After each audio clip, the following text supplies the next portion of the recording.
What they really are about is they're about power and they're about money. They could care less about student test scores. They could care less about defending you as a good teacher. They could care less about making sure that our kids are getting the best education possible.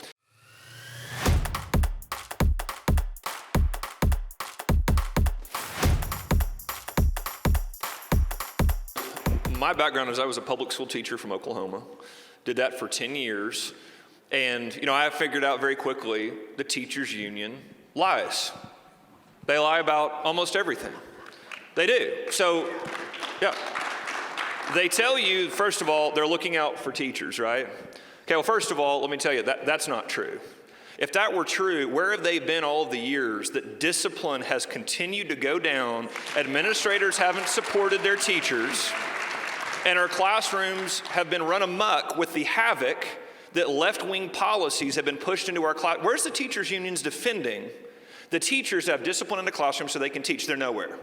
Where are the teachers' unions when you have seen these teachers that have gone into the classroom and been pedophiles or sexually endangered kids? They go and defend them instead of telling the teachers that are there doing a great job, we have your back, get those people out of the classroom. What they really are about is they're about power and they're about money. That's all they're about. They could care less about student test scores. They could care less about defending you as a good teacher. They could care less about making sure that our kids are getting the best education possible. And I knew very quickly, if we don't get the teachers' unions out of the way, we're never going to be able to enact the great policies that we know can empower great teaching. So let me tell you some of the things. I'll give a quick rundown and give it to Dr. Brumley because they're doing incredible work on this front as well. When we got the teachers' unions out of the way, we began to start doing things like signing bonuses, merit pay, discipline reform. Why? Because these were the things the unions kept telling us, well, you can't do that. You can't give this teacher a raise and not this one. And I go, well, hold on a second. If this teacher's doing a really good job and I want to pay that teacher more money, why can't I do that? Why can't we find some ways to make sure that teachers are being supported in the classroom? Let me tell you another thing. Where have the teachers' unions been when they come after teachers for practicing their religious liberties? Where have they been?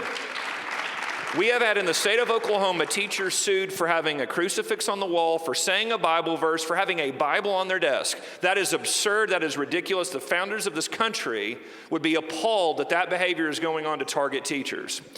But the teachers' unions are nowhere to be found. And so this is where in Oklahoma we're coming back to, we're going to ensure that you can teach. We're going to be sure that you can't be targeted by left-wing attorneys. We're going to be sure that you can come in and teach in an orderly classroom. And we're going to be sure that, guess what? When you do a great job and you influence kids like nobody else can in a classroom, you are compensated for those things. But again, the teachers' unions have fought us every step of the way.